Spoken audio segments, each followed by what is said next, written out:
खुद प्रोफेट मोहम्मद ने ईरान के पारसी धर्म के लोगों को इस्लाम में कन्वर्ट होने के लिए लेटर लिखे थे। ईरान के लोग भी कोई ओरिजिनल मुस्लिम नहीं है, बल्कि अभी 1000 साल पहले ही यहाँ के 99% फारसी लोग मुस्लिम्स में कन्वर्ट हुए हैं। लेकिन इन्हीं लोगों की एक गलती की वजह से पूरे पर्सिया से फारसी धर्म खत्म हो गया। हजारों लोगों को अपनी जान और धर्म बचाकर दूसरे देशों में भागना पड़ा, और जो लोग नहीं भाग पाए वो या तो मारे गए या फिर इस्लाम के अंदर कन्वर्ट हो गए। तो आखिर क्या हुआ था ईरान में आज के 1000 साल पहले? कैसे एक पारसी धर्म का पर्सिया एक इस्लामिक ईरान बन गया? आइए जानते हैं ईरान की कहानी।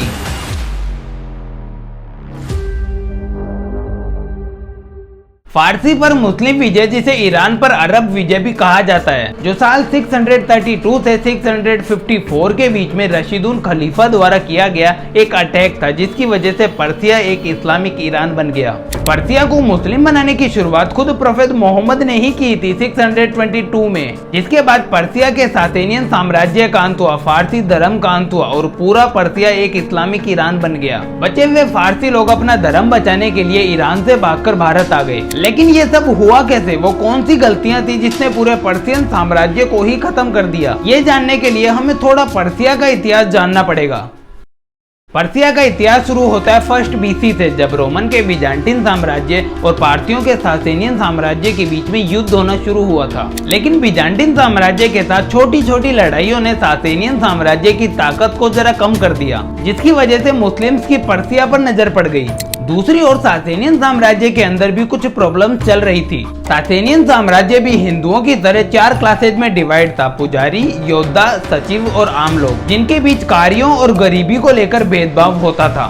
दूसरी प्रॉब्लम थी सासेनियन साम्राज्य की इंटरनल पॉलिटिक्स, जो काफी अनस्टेबल थी, क्योंकि बिजान्टिन और सासेनियन साम्राज्य के बीच लगातार युद्ध होते रहते थे। कभी बिजान्टिन सासेनियन पर कब्जा कर लेते तो कभी सासेनियन बिजान्टिन पर कब्जा कर लेते, और बिजान्टिन साम्राज्य सासेनियन साम्राज्य पर कब्जा करने के बाद उनके लोगों पर टैक्स लगाया करते थे। सालों से चले आ रहे युद्ध की वजह से आम लोगों के काम धंधे उनसे छिन गए। सासेनियन साम्राज्य में गरीबी आ गई, जिस वजह से सासेनियन साम्राज्य के राजा लगातार बदलते गए। 14 वर्षों में 12 राजा बदलने की वजह से सासेनियन साम्राज्य काफी कमजोर हो गया था। फिर साल 602 में लखमीद, जिसने अपने ही साम्राज्य में विद्रोह छेड़ दिया, पर वो जीत नहीं पाए। फिर वही हुआ जो रामायण में हुआ था, जब विभीषण ने रावण की कमियां राम को बता दी थी। उसी तरह सासेनियन साम्राज्य में लखमीद हारने के बाद मुसलमानों के लिए जासूसी करने लग गए।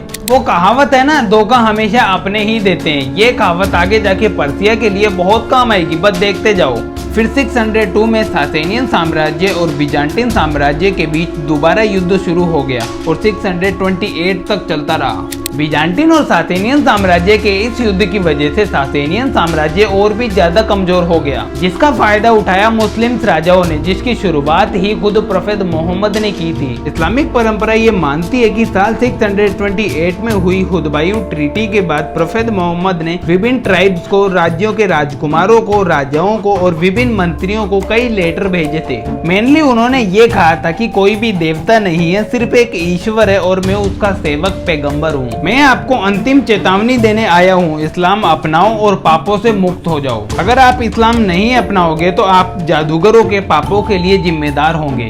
फिर साल 632 के अंदर प्रोफेट मोहम्मद की तो डेथ हो गई, लेकिन इस्लाम फैलाने के लिए मुस्लिम राजा और मिशनरी पूरी दुनिया में फैल गए। पर्सिया वाला सासेनियन साम्राज्य उस टाइम पर काफी कमजोर था, पॉलिटिकली अनस्टेबल था, और ऐसे मुश्किल समय में सासेनियन साम्राज्य में एक और बड़ी प्रॉब्लम आ गई। सासेनियन साम्राज्य के सिंहासन पर एक 8 साल का बच्चा बैठ गया, यजदेगर्ड। अनुभव की कमी की वजह से यजदेगर्ड ने सेना को मजबूत करने की कोशिश नहीं की, तो जब मुस्लिम राजाओं ने हमला किया तो सासेनियन साम्राज्य के लोग उनसे लड़ने के लिए एकजुट नहीं हुए। फिर 633 के अंदर सासेनियन साम्राज्य पर एक मुस्लिम राजा रशीदुन ने अटैक कर दिया। रशीदुन की सेना ने पर्सिया के कुछ हिस्सों पर कब्जा कर लिया, जो सासेनियन साम्राज्य के राजनीतिक और आर्थिक केंद्र थे। रशीदुन ने 636 के अंदर सासेनियंस पर दूसरा हमला किया और अब की बार पर्सिया के वेस्ट में सभी सासेनियंस के ठिकानों को पूरा समाप्त कर दिया। इसके बाद साल 642 में उमर इब्न अल खत्ताब ने सासेनियन साम्राज्य पर फुल अटैक कर दिया और उमर की सेना ने सासेनियन साम्राज्य के बड़े हिस्सों पर कब्जा कर लिया। कई पर्सियंस का कहना है कि पर्सिया पर अरब विजय 632 के अंदर नहीं हुई थी, बल्कि राजा यजदेगढ़ के आने के बाद हुई थी, क्योंकि उस टाइम पर सासेनियन और पार्थियन खुद सिविल वॉर के अंदर लगे हुए थे। हार की दूसरी वजह थी जब अरब ने सासेनियन पर हमला किया और राजा यजदेगढ़ ने उन्हें खतरा ही नहीं माना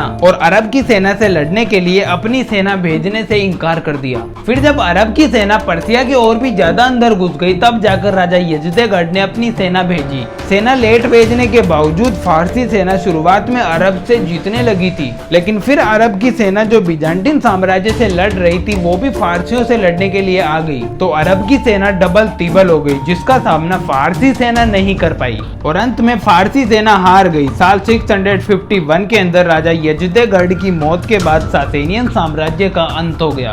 पूरा पर्सिया मुस्लिम राजाओं के कंट्रोल में आ गया और फिर शुरू हुआ पर्सिया का इस्लामीकरण। अब ऐसा नहीं है कि मुस्लिम राजाओं के कंट्रोल में आते ही फारसी लोगों पर जुर्म होने लगा, नहीं।